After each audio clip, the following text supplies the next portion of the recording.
Para penonton, istilah diat mesti ramai yang jarang dengar atau mungkin tak pernah dengar langsung. Satu terma yang agak asing bagi kita, tapi hakikatnya amat berkait rapat dengan kehidupan seharian kita. Banyak tafsiran tentang diat dikemukakan, tapi untuk pemahaman secara umum, diat ni diumpamakan sebagai satu ganti rugi ataupun bayaran yang dikenakan kerana melakukan jenayah bunuh atau mendatangkan kecederaan.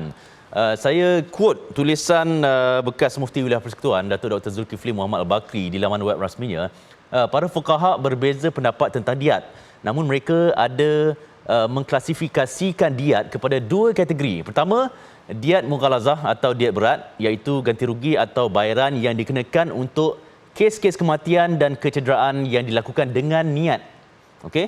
Dengan niat. Manakala kategori kedua adalah diat mukhaffafah yang dikenakan untuk kes-kes kematian dan kecederaan yang dilakukan tanpa niat. Itu yang akan kita rungkaikan. Sejauh mana sistem perundangan negara mengambil kira model diat, sejauh mana praktikalnya, sejauh mana ia setimpal dengan apa yang dilakukan oleh penjenayah terhadap mereka yang menjadi mangsa. Teruskan bersama saya, Adi Harman, dalam analisis pelaksanaan hukum diat.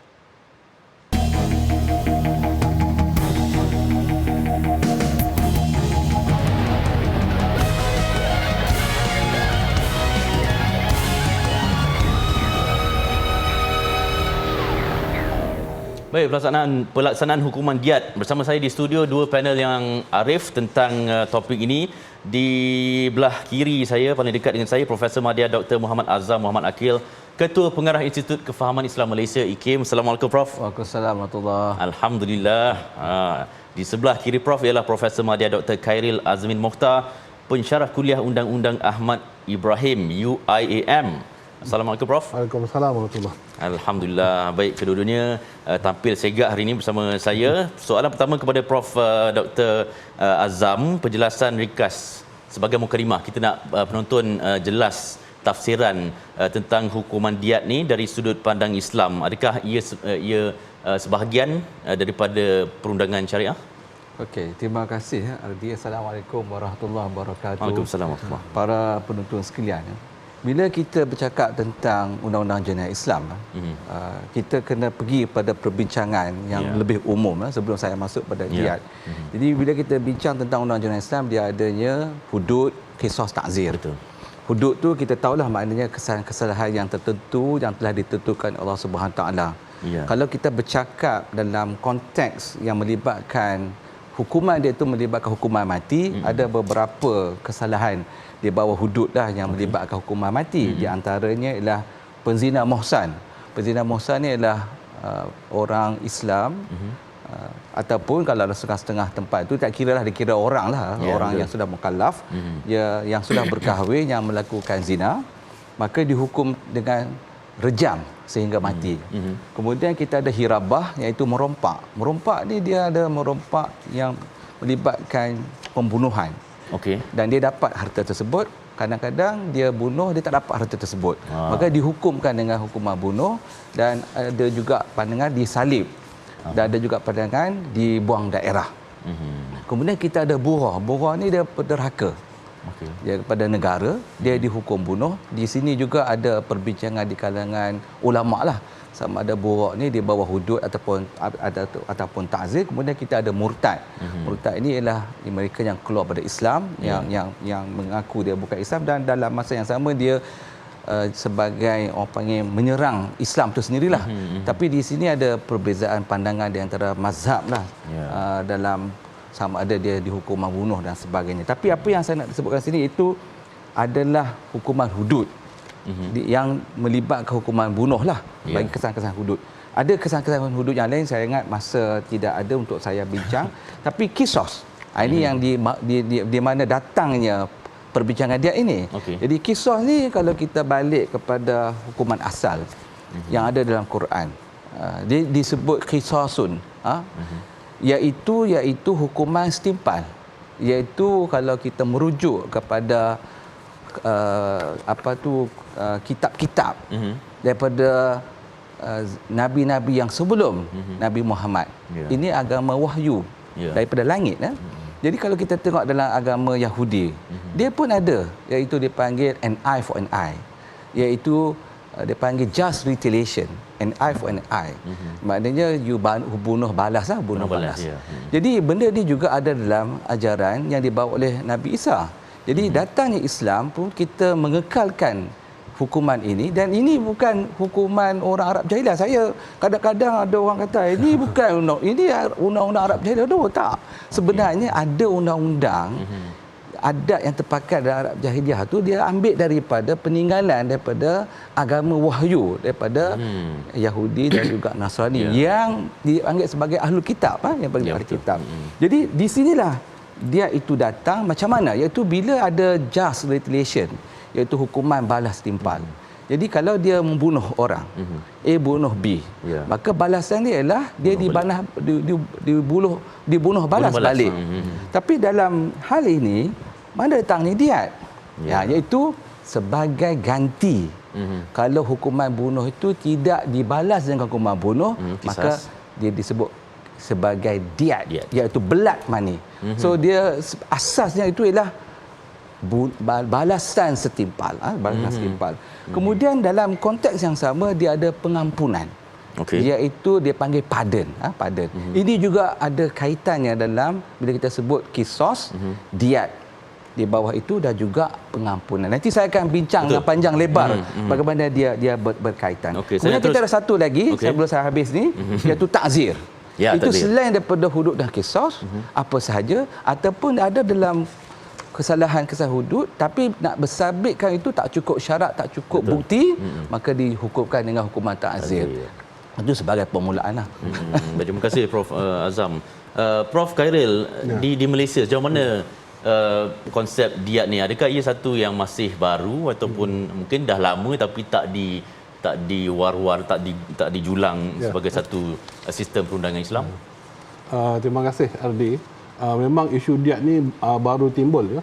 Tapi sebenarnya untuk masih mereka yang kurang arif tentang sistem undang-undang di negara kita, kita sekarang ini mengamalkan sistem common law. Sistem common law, dan kita sebenarnya dikatakan bermula tahun 1997, iaitu apabila kita mencapai kemerdekaan, dan 1963 bila kita menjadi Malaysia. Tetapi sebenarnya sistem undang-undang negara kita wujud lebih awal lagi. Kerana kita perlu faham bahawa sebelum Persekutuan Tanah Melayu dibentuk pada tahun 1997 telah wujud Kesultanan Melayu yang akhirnya membentuk Malaysia. Jadi Kesultanan Melayu ini merupakan negara yang wujud sebelum bermulanya negara kita. Dan Kesultanan yang paling awal sekali ialah Kesultanan Melayu Melaka yang wujud pada awal ke-19. Jadi menurut Profesor Syed Nakib bahawa Islam diterima di Melaka lebih kurang pada kurun 1812 Hijrah ataupun 1409, di mana Sultan Melaka yang pertama iaitu Parameswara memulai Islam. Maka di situ bermulanya kebudayaan Melayu yang mula berasaskan Islam. Malah di sini apa yang ingin saya bawa pada pengetahuan umum bahawa sistem undang-undang asal di Tanah Melayu ialah sistem undang-undang Islam. Kerana pada sewaktu pemerintahan Sultan Muhammad Shah 1422 Masihi, beliau telah menitahkan supaya ditulis undang-undang hukum kanun yang dinamakan hukum kanun Melaka. Malah dia punya perkataan pun kanun syariah, maksud dia undang-undang jenayah Islam. Jadi di situ apabila beliau mangkat, maka anaknya Sultan Muzaffar Shah meneruskan usaha ini, maka terhasillah hukum kanun Melaka. Dan hukum kanun Melaka ini bukannya satu mitos, bukannya satu khayalan atau legenda, malah ia adalah dokumen yang telah dikaji oleh sarjana barat, sarjana kita juga. Contohnya Profesor P.H.S. Frankel yang mengatakan bahawa ada 27 fasal hukum kanun Melaka. Malah di British Museum dikatakan hukum kanun Melaka tu ada 22 fasal. Dan Dr. Liao Yuk Fang yang membuat kajian tentang hukum kanun Melaka mengatakan 14 fasal. Dan hukum kanun Melaka ini merupakan satu undang-undang yang melengkapi semua. Dia meliputi muamalat, munakahat, jenayat, termasuk juga hukum jenayah ataupun diat, menyebabkan diat. Malah jika saya rujuk fasal 51 menurut kajian, dikatakan dalam hukum kanun Melaka itu, orang membunuh dengan tidak setahu raja-raja atau orang besar, jika dibunuh dengan tiada dosanya sekalipun, dibunuh pula ia pada buku Allah, maka adil namanya. Jadi di situ kita nampak elemen hukum diat kisas, bagaimana yang Prof. Ahmad Azam beritahu tadi, telah wujud dalam hukum kanun Melaka. Jadi maksudnya hukum diat ni sebenarnya telah diamalkan dalam sistem undang-undang Melayu tradisional sebelum penjajahan, sebelum datangnya Barat. Sebahagian daripada sistem undang-undang kita. Dan malah apabila Melaka tewas di tangan Portugis dan timbul kesusahan Melayu yang lain seperti Pahang, Johor, Perak dan sebagainya, hukum kanun Melaka ini telah digarap oleh kesusahan lain, maka mereka juga mengambil undang-undang Islam sebagai asas undang-undang mereka. Maka diat sebenarnya berterusan dalam kesusahan Melayu sehinggalah sistem undang-undang kita diganti dengan sistem undang-undang Barat melalui penjajahan secara langsung dan tidak langsung. Jadi sebenarnya diat merupakan sebahagian daripada sistem perangan tradisional Melayu, tetapi dia berakhir apabila ia diganti dengan sistem undang-undang Inggeris apabila kita dijajah. Jadi di sini mungkin kita sebenarnya kita perlu faham mahkamah yang dipengerusikan ataupun yang diadili oleh hakim Inggeris telah mengiktiraf bahawa undang-undang Islam ialah lex loci ataupun undang-undang lokal, the local law of the land. Ini diputuskan dalam banyak kes, contohnya Ramah bin Latun dan sebagainya. Malah apa yang berlaku ialah pernah satu pembunuhan berlaku di Pahang dan apa yang dikatakan seorang pendatang Cina, Goh Hui, telah dibunuh. Maka pemerintah Inggeris, penasihat Inggeris pada masa itu, dia memberi nasihat pada Sultan. Dia kata hendaklah ia diadili mengikut undang-undang Pahang yang memperuntukkan qisas dan diat. Jadi itu menunjukkan bahawa kalau kita ikut sejarah sebelum penjajahan, diat ini telah diamalkan, qisas ini telah diamalkan. Dan ada presiden cases yang memang telah direkodkan. Kita boleh lihat daripada dokumen sejarah hukum kanun Melaka yang berada di University Leiden, di Leiden, dan juga di British Museum. Malah kita juga ada manuskrip tersebut. Maka ini adalah sejarah-sejarah yang wujud tetapi kurang diberikan penekanan. Dan apa yang kita buat sekarang ini adalah cuma untuk menghidupkan kembali roh keadilan yang telah diamalkan. Baik. Saya nak tanya Prof Muhammad Azam tentang contoh jenayah ataupun hukuman diat ni. Contoh kes-kes ataupun contoh yang mana diat ni boleh diaplikasikan. Ada mungkin contoh yang mudah difahami oleh penonton? Tak, saya ni Adi, saya suka nak bawa sedikit saya ingat penerangan sedikit tentang diat ni supaya orang lebih faham dah. Kalau kita tengok dalam undang-undang Islam, sebab tadi Prof Hairul Azmi dah sebut tadi maknanya kita sudah ada undang-undang yang mengikut undang-undang Islam yang terpakai dalam sejarah. Kemudian datangnya British memperkenalkan undang-undang mereka. So dalam hal ini kita ada kanun kesiasaan. Dan dia punya prosedur kita ada kanun acara jenayah. Untuk melihat dari sudut peruntukan tersebut. Tapi saya nak tengok dari sudut undang-undang Islam itu sebab kita kena faham. So diat ini adalah satu daripada pendekatan iaitu memaafkan kepada pesalah tersebut. Dan sebagai gantian dia tidak dihukum bunuh, maka dia kena bayar sejumlah pampasan, dia sebut sebagai blood money yang saya sebut tadi. Dan dalam masa yang sama warisi mangsa boleh mengenakan bahawa kalau dia kata saya nak maafkan tapi kena bayar pampasan itu diat, ataupun saya kata tak perlu diat, saya nak maafkan terus. Sebab ini dalam konteks undang-undang Islam, jenayah Islam ni dia bukan a state matter. Ia adalah hak di kalangan pihak-pihak yang terlibat. So dalam konteks di Malaysia, kalau kita tengok hari ini dah sebenarnya dia sebenarnya boleh kita perkenalkan konsep diat ni. Oleh kerana saya selalu bercakap bab ini ialah kita perlu melihat secara holistik bagaimana kita nak melaksanakan undang-undang Islam. Kalau kita tengok dalam kanun acara jenayah pada hari ini, umpamanya di bawah Seksyen 426 dan juga Seksyen 260 Kanun Acara Jenayah sudah dibincangkan tentang pampasan yang boleh diberikan kepada warisi mangsa ni. Jadi kenapa tidak kita incorporatekan konsep diat ini? Kata tak mau sebut nama diat pun tak apalah. Sebutlah nama apa-apalah, pampasan apa, tapi konsep itu kita pakaikan dalam itu. Jadi sebenarnya kita dalam perbincangan di kalangan pakar ni, kita pernah ada RTD lah, Muzakarah Pakar pada 12 Ogos yang lalu di bawah naungan YBN Menteri Agama. Kita jemput pakar-pakar pelaksana, ada daripada AGC, Jabatan Peguam Negara dan sebuah pihak untuk memberi pandangan bagaimana kita nak implement perkara ni. Sebab ini disebut-sebut bagaimana kita nak implement perkara ni. Betul. Jadi ini dah saya ingat mungkin kita akan bincang selanjutnya. Ya, insya-Allah. Sebenarnya memang banyak lagi kita nak rungkai dalam topik tentang diat ni, tapi analisis nak berehat sekejap. Kita akan jumpa selepas ini, insya-Allah.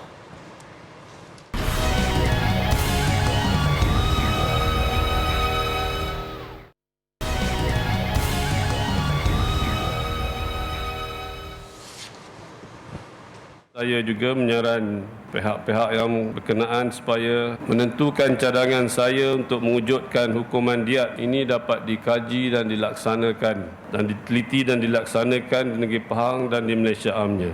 Sudah hampir 5 atau 6 tahun saya telah mengemukakan cadangan ini, tapi masih lagi di peringkat kaji dan kajian dan berbincang sampai tua dah saya dah, sampai ke bercucu dah, belum lagi diputus. Baik, para penonton, itu sebahagian petikan daripada titah Gebawah Duli Yang Maha Mulia Seri Paduka Baginda yang di-Pertuan Agong tentang diat, yang mana baginda memetik ataupun menyebut tentang ialah konsep diat ini telah lama, mungkin terlalu lama dikaji. Prof Khairil mungkin ada ulasan sikit. Ya, memang diat ni sebenarnya satu benda yang saya rasa amat relevan. Kerana kalau disebut diat ni mungkin ada setengah pihak dia takut. Bila dia sebut Arab je dia takut. Kalau orang Arab pun dia takut. Jadi sebenarnya kalau kita lihat dalam konsep keadilan, dikatakan sekarang ni restorative justice. Jadi saya rasa mungkin kalau dikatakan bahawa diat ni merupakan satu elemen daripada restorative justice, mungkin orang akan kurang sensitif ataupun dia punya persepsi dia tidak terlalu negatif. Kerana restorative justice ni dia akan melibatkan pihak mangsa dan juga pihak yang melakukan kesalahan. Maksudnya orang melakukan kesalahan dan juga mangsa. Jadi di sini ditekankan di mana pertemuan ataupun perbincangan perlu, di mana dia akan membantu ataupun akan mengubat kembali kemudaratan yang dibuat. Jadi restorative justice. Jadi kalau kita lihat diat ni sebahagian daripada restorative justice, maka saya rasa mungkin semua pihak akan lebih terbuka dan lebih akur lah akan pentingnya tentang dikatakan diat ni, elemen diat macam yang Prof Azam beritahu tadi. Kita sebenarnya tak perlu gunakan terma diat. Asalkan konsep yang ada dalam diat tu diaplikasi dalam perundangan kita pun sudah madai. Sebab kita perlu akur lah bahawa kita bukan hidup zaman Kesultanan Melaka. Maka kita adalah sistem demokrasi di mana masyarakat adalah masyarakat majmuk dan berbilang kaum, berbilang agama. Jadi di sini kita perlu akur lah bahawa sistem undang-undang yang terpakai sekarang tak sama dengan sistem undang-undang dulu. Ia adalah sistem undang-undang common law di mana kita mengamalkan sistem demokrasi, dan jika kita amalkan diat, maka jika dalam konteks Malaysia ni dia akan terpakai pada semua orang tanpa mengira agama. Jadi kalau kita amalkan diat ni, maka maksud dia konsep diat ni akan terpakai pada orang sama ada Islam ataupun bukan Islam. Sebenarnya dia bukan satu benda yang perlu ditakuti, kerana walaupun diat ni kita tak amalkan sebagaimana yang terdapat dalam kitab-kitab, tapi secara amnya ia wujud, tapi dalam bentuk dikatakan undang-undang TOT. Undang-undang TOT. Undang-undang TOT ni dia cuma memberi pempasan ataupun ganti rugi pada orang yang dicederakan. Cuma kalau undang-undang TOT ni dia perlu dimulakan oleh pihak yang tercedera lah, dia kena memulakan sama dia undang-undang sivil. Tapi kalau kita kata sebab diat ni dia berkait dengan kisas, macam yang Prof Azam kata tadi, diat ni berhubung dengan kisas. Sebab kisas ni kalau Inggeris dia kata reciprocity, reciprocal, an eye for an eye, a tooth for a tooth. Jadi reciprocal. Jadi apabila orang tu dia kata okey, saya tak mau balas dengan kesakitan ataupun saya tak mahu dia dibunuh, maka dia boleh memaafkan. Di situ yang elemen restorative justice ni. Dia boleh memaafkan dan meminta supaya ganti rugi dibayar. Tapi cuma beza TOT dengan kisas dan diat ni. Kisas dan diat ni dia adalah sebahagian daripada undang-undang jenayah. Sedangkan undang-undang berkaitan dengan TOT ni undang-undang sivil. Jadi di situ perbezaannya.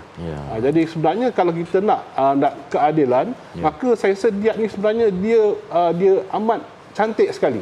Relevan. Dia sebab bukan hanya menghukum Tapi dia mengambil kira, saya rasa ini yang paling penting, mengambil kira mangsa.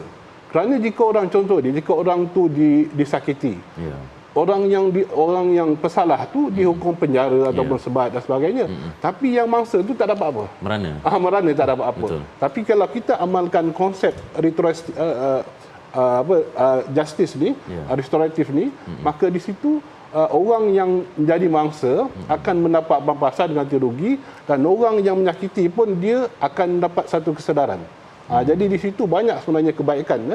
Cuma kita perlu kreatif dalam cuba buat input restorative justice dalam keadaan sistem keadilan jenayah yang ada sekarang. Maksudnya ada advantage juga diberikan kepada mangsa dan si pesalah pun dihukum dengan sebaik mungkin. Prof Azam, kita nak zoom in sikit pada pengiraan macam mana diat ni dikira, sebab berdasarkan kajian saya ada yang mengatakan bahawa bayaran dia, nilai dia, value dia sama dengan 100 ekor unta dan sebagainya. Komen Prof. Tak, saya sebelum saya jawab tu, saya nak tambah apa yang disebut oleh Prof Azmin. Tadi kita tengok tadilah apa ni Agong, masa tu dia, sekarang ni dia Agong, masa dia bercakap 5 tahun lalu dia sebagai pemangku raja pada masa itu. Betul. Saya melihat komponen yang sedia ada kita boleh dah apply. Betul. Dia ini. Umpamanya kita sudah ada di bawah perkara 42/5 Perlembagaan Persekutuan, iaitu Badan Pengampunan. Dan Badan Pengampunan ni mestilah terdiri daripada, kalau di peringkat persekutuan yang ada Pertuan Agong. Termasuk di persekutuan. Kalau di negeri-negeri yang ada Raja Sultan, Sultan dan Raja, yang tak ada Raja Sultan adalah TYT, dia itu governor dia. Jadi dalam komponen ni dia mesti ada peguam negara. Dalam tu mesti wajib ada kan. Kemudian dia ada SUK negeri. Tapi apa pandangan kita boleh buat ialah kita incorporatekan dalam undang-undang Islam ni, iaitu memberi kuasa kepada waris si mangsa duduk dalam pardon board ini. Kenapa tidak kita jemput mereka, dan pandangan mereka itulah menjadi satu dasar untuk pardon board itu membuat keputusan yang menasihati Agong ataupun Raja ataupun Governor sedemikian. Jadi bagi saya, sistem yang sedia ada, peruntukan yang sedia ada sudah boleh buat. Jadi nanti kita akan bincanglah berapa jumlah apa semua itu kita boleh discuss. Jadi SOP ni yang perlu kita buat. Kerana itu saya nak emphasize lagi sekali lagi bahawa RTD yang kami buat pada 12 Ogos itu telah memberi cambahan idea ini bahawa ia perlu dilaksanakan secara secepat mungkin. Tapi dia, sebab benda ni undang-undang, dia kena melalui banyak proses. Dan saya dipahamkan Jabatan Peguam Negara dia ada orang dia yang sedang meneliti ini, dan saya mengharapkan bahawa insya-Allah benda ini akan dapat dilaksanakan. Balik kepada soalan tadilah, berapa nilai-nilai ni sebenarnya bukan senanglah nilai-nilai ni. Sebab nilai ni kalau kita tengoklah dalam perbincangan lah dalam kitab-kitab fiqh kan, ada yang tengok dari aspek dia nilaikan dengan emas, ada nilai dengan perak. Kemudian ada nilai sebab dia di negara Timur Tengah, nilai dengan unta. Jadi kebanyakannya ulama-ulama kalau kita baca kitab-kitab fiqh 100 ekor unta. Tapi sebenarnya 100 ekor unta ni bukan just 100 camels. Bukan ketetapan lah. Bukan sahaja 100 camels. Detail dia, lebih detail. Daripada 100 ekor unta tu 30 ekor unta mestilah umur 3 hingga 4 tahun. 30 ekor unta lagi mesti umur 4 hingga 5 tahun. 40 ekor unta mesti umur 4 hingga 5 tahun. Baru jadi 100. Apa banyak ni. Jadi ada beberapa pandangan yang saya telah melihat kalau kita tengok dalam konteks hari inilah. Saya tak boleh tengok kitab fiqh ni. Hari ini di Saudi dia menggunakan pendekatan nilai dia itu dengan 400,000 rial bagi kes bunuh dengan sengaja. Kalau kes bunuh dia panggil tidak sengaja ataupun silap, dia 300,000 rial. Kalau di Iran 1.5 juta duit mereka lah. Lebih kurang duit Malaysia 148,000 tadi. Kalau duit Malaysia lebih kurang, kalau macam yang Saudi tadi, kalau 400,000 lebih kurang 450,000 duit Malaysia. Kalau tadi yang 300,000 rial lebih kurang 330,000. Kemudian di Emirat Arab Bersatu lebih kurang 200,000 untuk laki-laki, dan perempuan, dan lebih kurang dalam Malaysia 250,000, Pakistan lebih kurang 2.5 rupees. Jadi dia mengambil nilai dari aspek. Tapi di Malaysia belum ada kesepakatan. Kita nak ambil nilai daripada apa? Kita tak ada unta sini, kita ada lembu. Jadi apakah kita nak ganti dengan nilai lembu? Itu kenalah ulama-ulama di Malaysia, pakar-pakar undang-undang syariah, pakar-pakar undang sivil duduk, kita kena keluarkan satu nilai yang kita katakan sesuai untuk menggantikan berapa dia punya nilai diet itu. Maksudnya sekarang belum ada lagi? Belum. Lagi. Ada ijtihad tentu berkatakan mungkin sesuainya 1 juta. Ada kata mungkin 100,000. Jadi ini bergantung kepada saya ingat pendekatan-pendekatan yang perlu kita murnikan lagi. Jadi lain-lain negara, lain-lain nilai. So sebab kita tak melaksanakan hari ini di Malaysia, kita tidak ada ketetapan sebegitu rupa. Okay. Prof Azam, kalau ialah mungkin ada kes, contoh kes yang mana si pelaku tu ataupun pesalah tu tidak mampu nak bayar. Itu kes lain pula. Jadi kes lain pula apa ini juga isu yang lazimlah dibangkitkanlah. Jadi orang kata, ini orang umum lah kata, saya tak bolehlah terima kalau sesatu pembunuhan itu berlaku diganti dengan apa-apa pampasan. You name it, blood money ke, diat ke, you name it, whatsoever lah. Kena hukum balas balik. Sebab apa? Dia kata, kalau kita berikan kelonggaran ini, ada orang tu dia orang kaya. Kemudian dia macam dia mengupah orang membunuh, kemudian dia dapat escape lah dengan bayaran sebab dia ada duit. Ataupun dia dalam keluarga yang kaya, maka dia tidak ada masalah untuk nak bayar 1 juta pun. Bagaimana dengan orang miskin? Di sini timbullah persoalan-persoalan.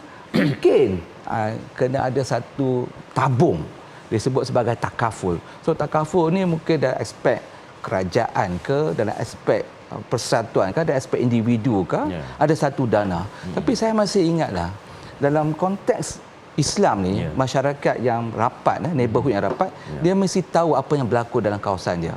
Kalau tidak, satu kampung, satu qaryah kena membayar pampasan kepada satu kes pembunuhan yang tidak tahu siapa pembunuhnya.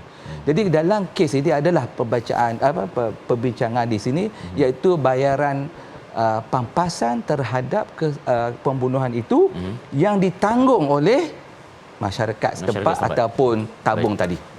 Okey, banyak lagi soalan saya nak kemukakan kepada Prof Khairul dan juga Prof Azam. Analisis berehat sekejap, kita akan jumpa selepas ini.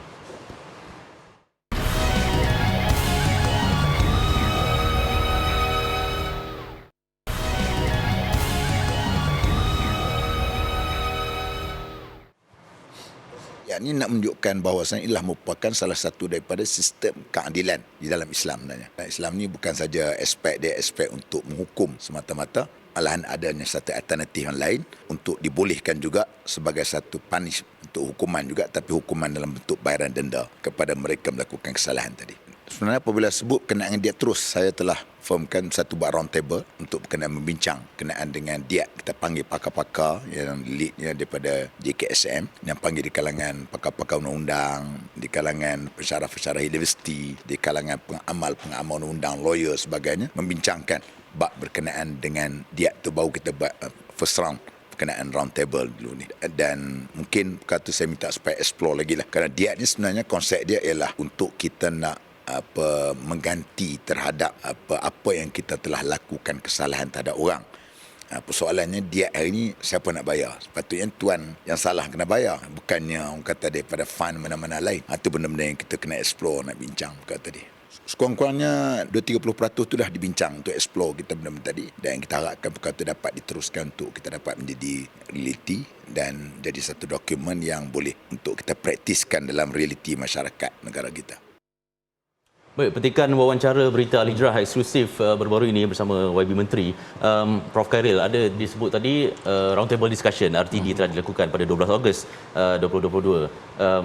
Apa challenges ataupun cabaran yang mungkin dibincangkan juga dalam RTD tersebut? Bagi saya, kalau cabaran untuk melaksanakan diat ni ada pelbagai dimensi. Okey. Pertama sekali kita perlu faham sebab apabila kita bercakap mengenai kuasa atas agama Islam ataupun undang-undang Islam, ia adalah di bawah bidang kuasa negeri. Ya. Maka di sini kita perlu akurlah bahawa di Malaysia yang memakan sistem federalisme atau persekutuan, undang-undang Islam itu di bawah bidang kuasa kerajaan negeri, manakala bidang kuasa terhadap undang-undang jenayah pula di bawah bidang kuasa kerajaan pusat.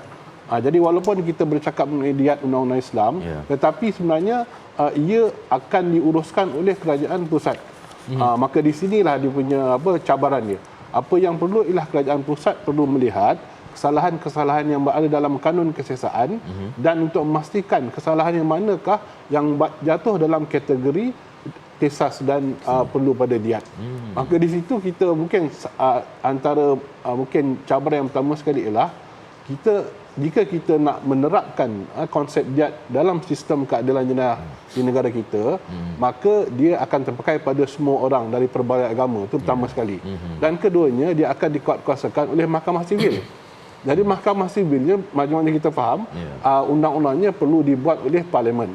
Dan hakimnya boleh jadi hakim yang agama Islam dan bukan agama Islam.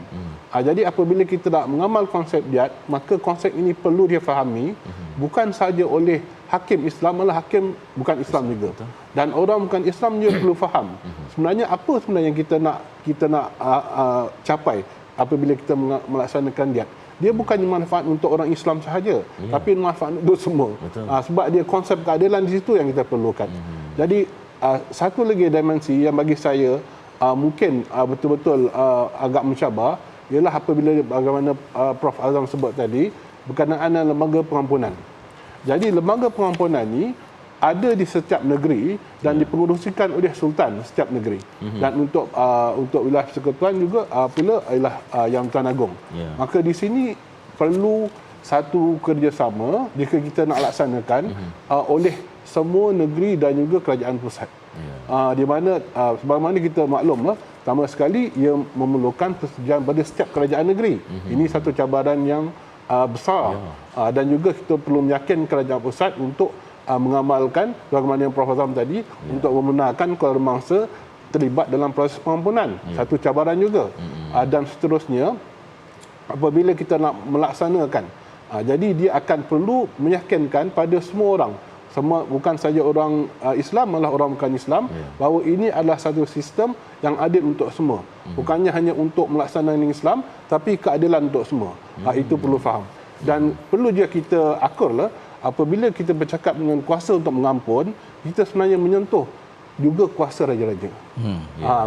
Jadi jika di situ saya rasa kita perlu satu penelitian sama ada jika kita ingin membuat undang-undang ataupun perlu pilihan perlembagaan, adakah perlu persetujuan daripada Majlis Raja-Raja.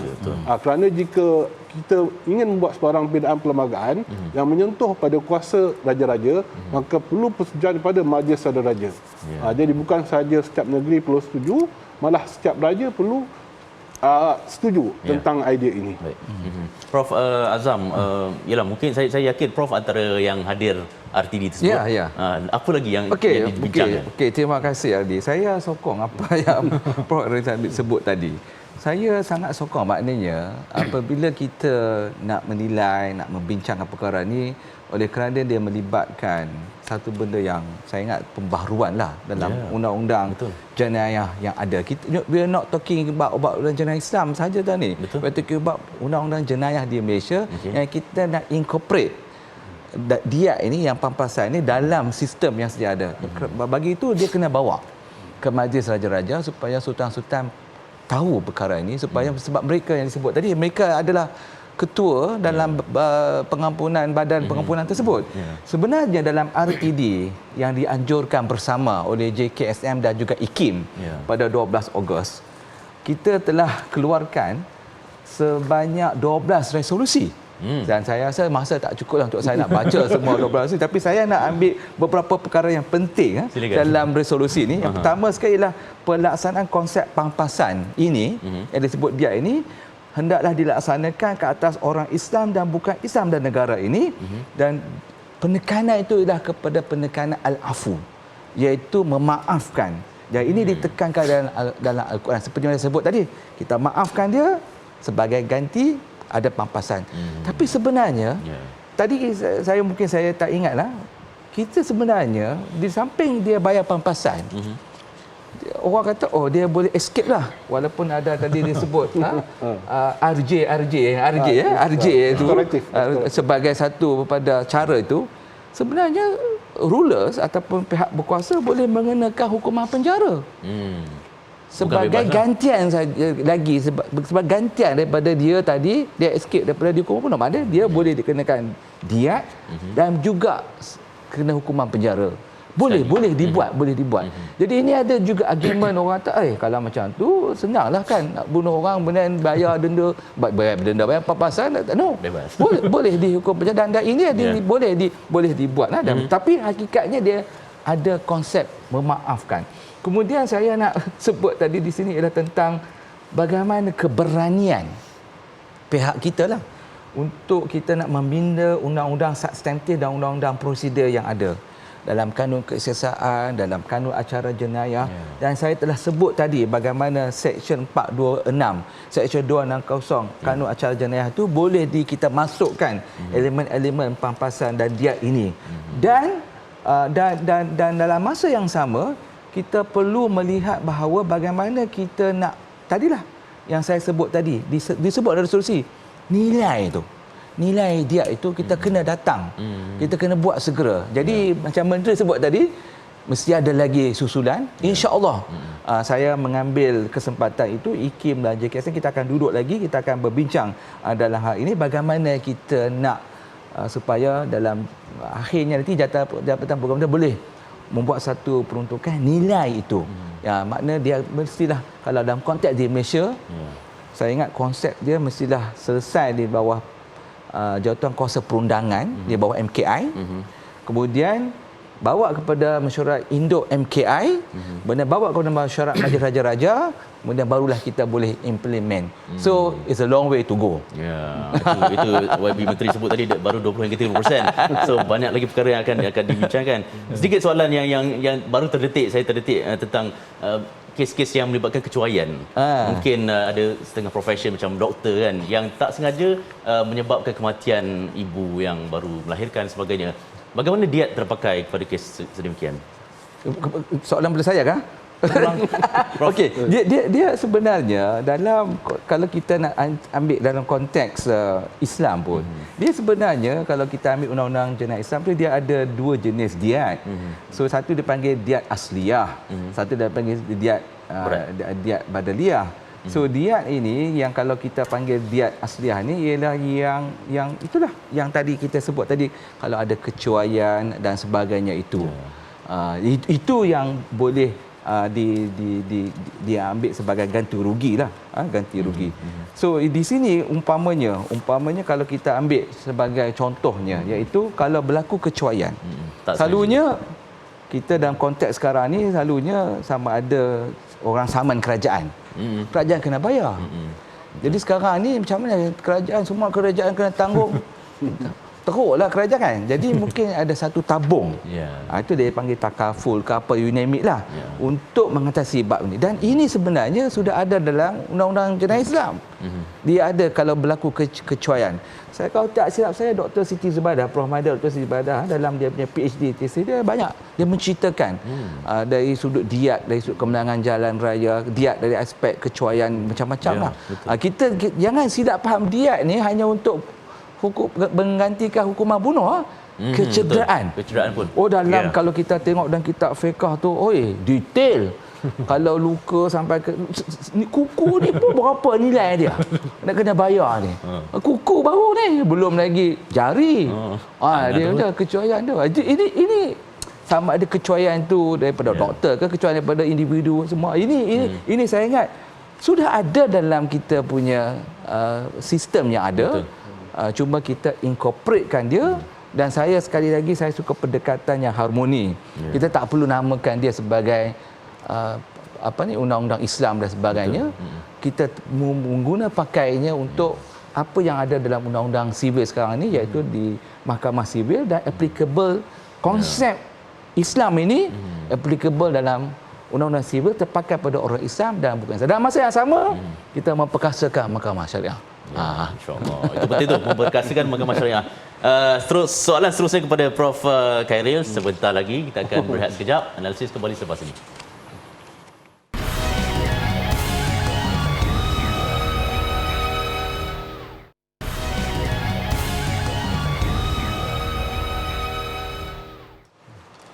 Okey, masa begitu mencemburui, sekejap saja kita dah berada di pusingan terakhir perbincangan. Saya masih lagi bersama Prof. Azam dan juga Prof. Khairil berbincang tentang diat.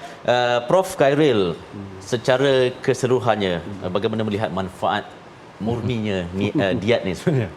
Pertama sekali saya rasa satu, ia merupakan lebih adil.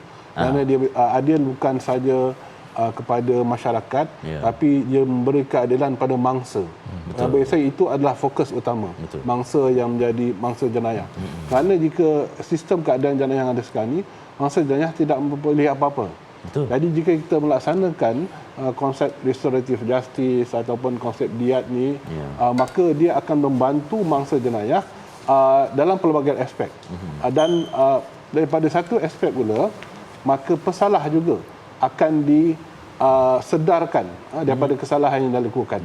Jadi di situ adalah satu keadaan di mana ia baik bukan sahaja pada mangsa tapi juga pada pesalah, kerana mereka juga perlu diberi peluang untuk bertaubat.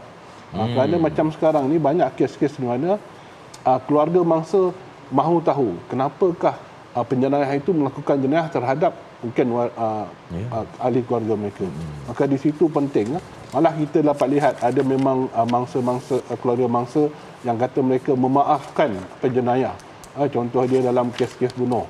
Tapi bagaimanapun kita perlu sedarlah bahawa mangsa yang jenayah ni dia akan mengalami banyak kerugian.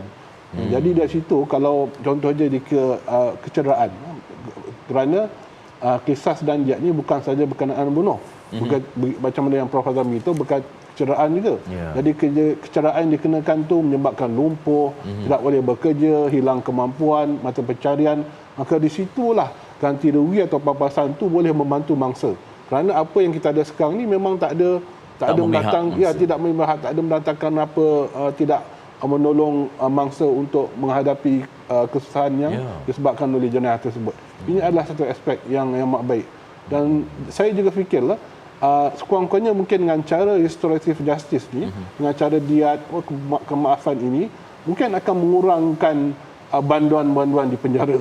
Kerana apa yang kita ada sekarang ni, penjara kita makin lama makin sesak.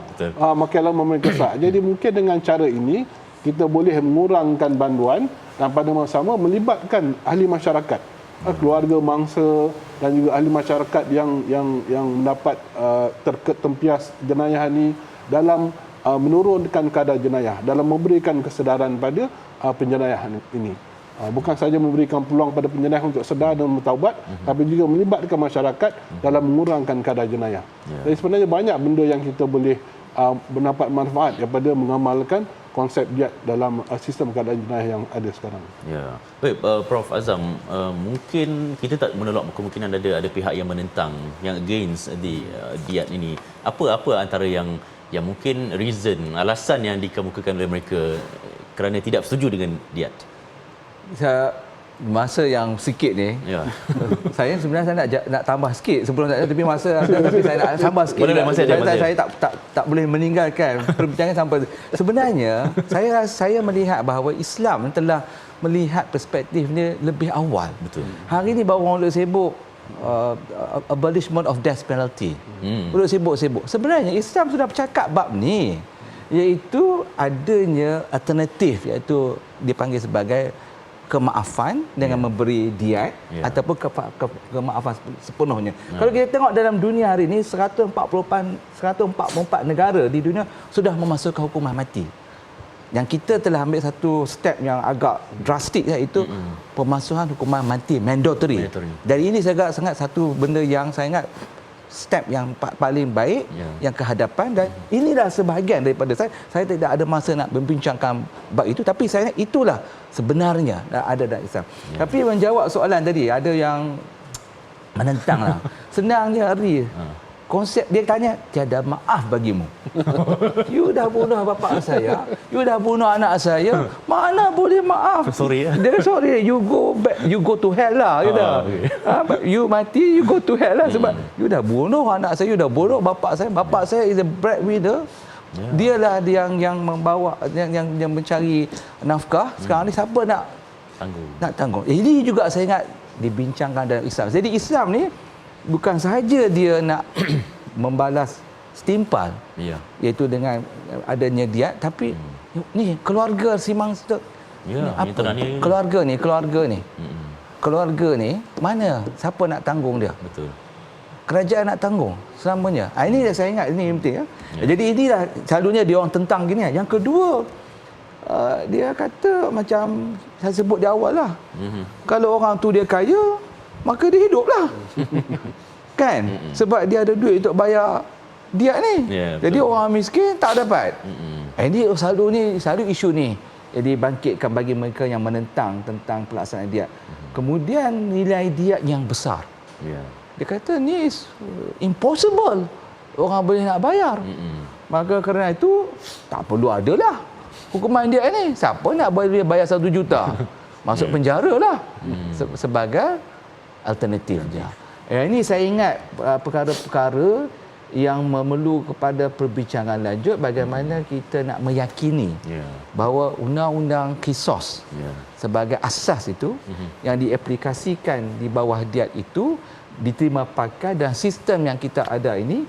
Dan dalam masa yang sama saya nak menyatakan di sini bahawa manfaat, saya nak ulang balik manfaat yang disebut oleh perkara tadi, bahawa dia kita nak beri peluang kedua kepada orang yang melakukan kesalahan supaya dia dah taubat, peluang kedua, a second chance untuk dia hidup. Dan dalam masa yang sama bayaran diat yang diterima itu dapat membantu keluarga tadi. Yang si mangsa tadi. Itulah tadi. Bagaimana? Takkan kerajaan nak tanggung semua. Jabatan Kebajikan Masyarakat nak tanggung. Kalau ada tabung yang besar, tak apa.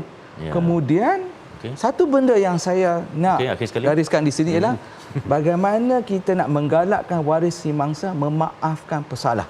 Dan ini dah ditekankan oleh Rasulullah. Di zaman Rasulullah, apabila kes kisah dibawa dia ke hadapan baginda akan tanya, maafkanlah dia. Maafkanlah dia. Ambillah Qisas. Maafkanlah dia. Dan saya ingat itulah hakikat yang sebenar. Dan tidak ada kes Qisas yang dibawa ke hadapan Rasulullah tanpa baginda suruh nasihat, maafkan.